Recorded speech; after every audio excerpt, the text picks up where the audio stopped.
नमस्कार. श्री गुरुदेव दत्त.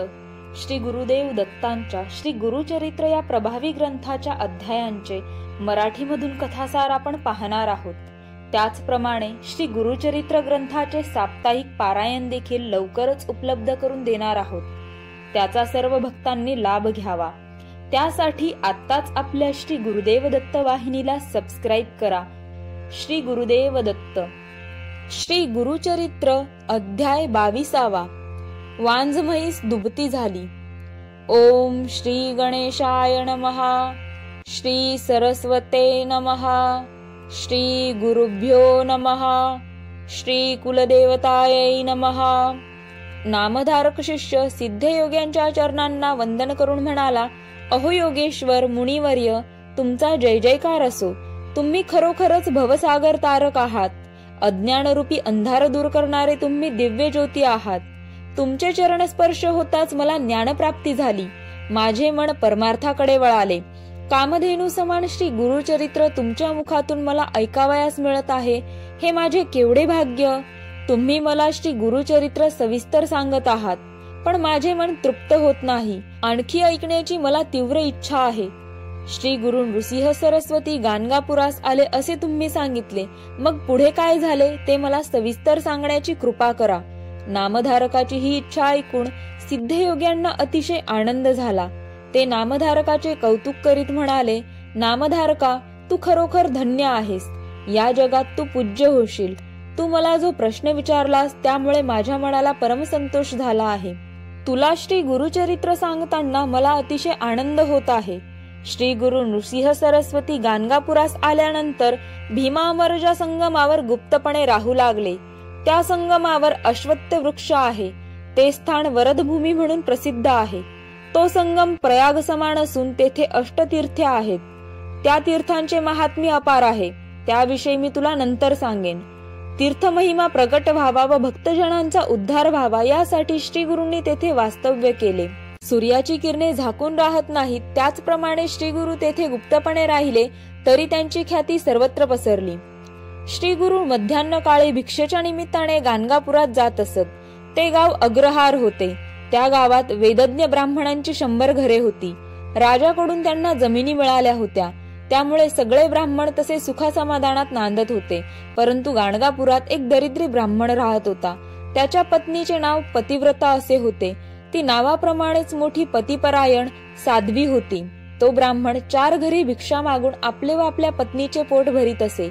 त्या ब्राह्मणाच्या घरी एक म्हैस होती, पण ती भाकड होती. ती दूध देत नसत, त्यामुळे तिला वेसन घातली होती. गावातील लोक दगडमाती वाहून आणण्यासाठी तिला भाड्याने नेत असत. त्यापासून त्या ब्राह्मणाला 4 पैसे मिळत असत. श्री गुरु भिक्षा मागण्यासाठी गाणगापुरात जात असत. एके दिवशी माध्यान्ह काळी श्री गुरु त्या दरिद्री ब्राह्मणाच्या घरी भिक्षा मागण्यासाठी गेले असता तो ब्राह्मण भिक्षेसाठीच गावात गेला होता. तो ब्राह्मण दरिद्री आहे, पोटासाठी भिक्षा मागतो, हे श्री गुरूंना काय माहित नसेल का? तरीही श्री गुरु त्याच्या घरी गेले. तो ब्राह्मण दरिद्री असला तरी सात्विक वृत्तीचा होता, सज्जन होता, आहे त्यात समाधान मानणारा होता. परमेश्वराला असलेच भक्त आवडतात. कृष्ण शिष्टाईसाठी कौरवांकडे गेलेला.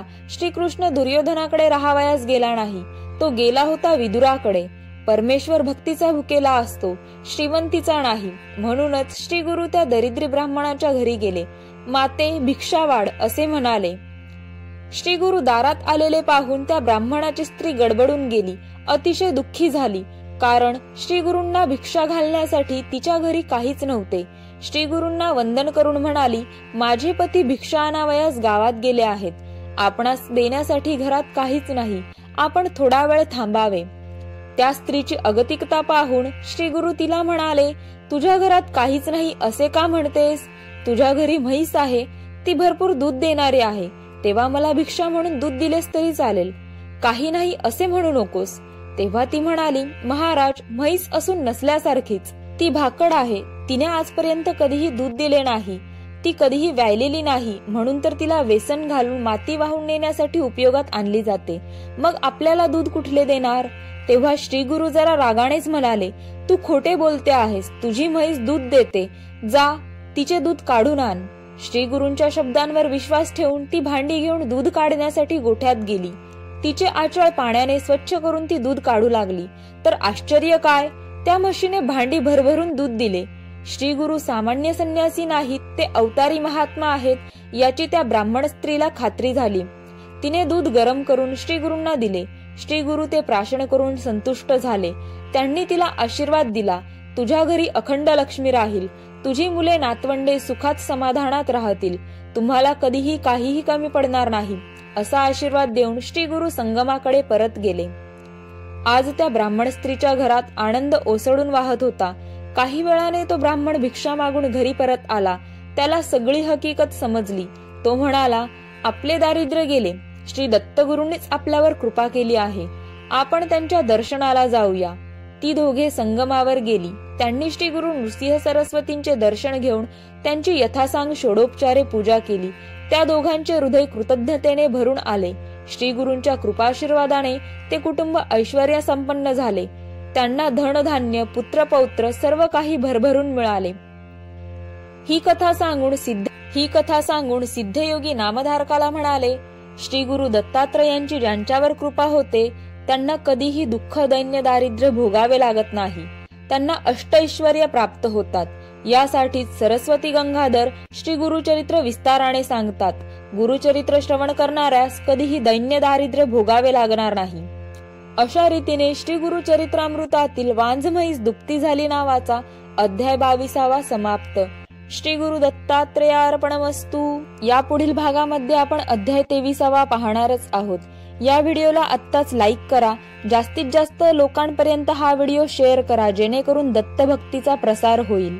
अध्याय श्रवणानंतर श्री गुरुदेव दत्त नामाचा जास्तीत जास्त कमेंट्स मध्ये वर्षाव करा. धन्यवाद. श्री गुरुदेव दत्त.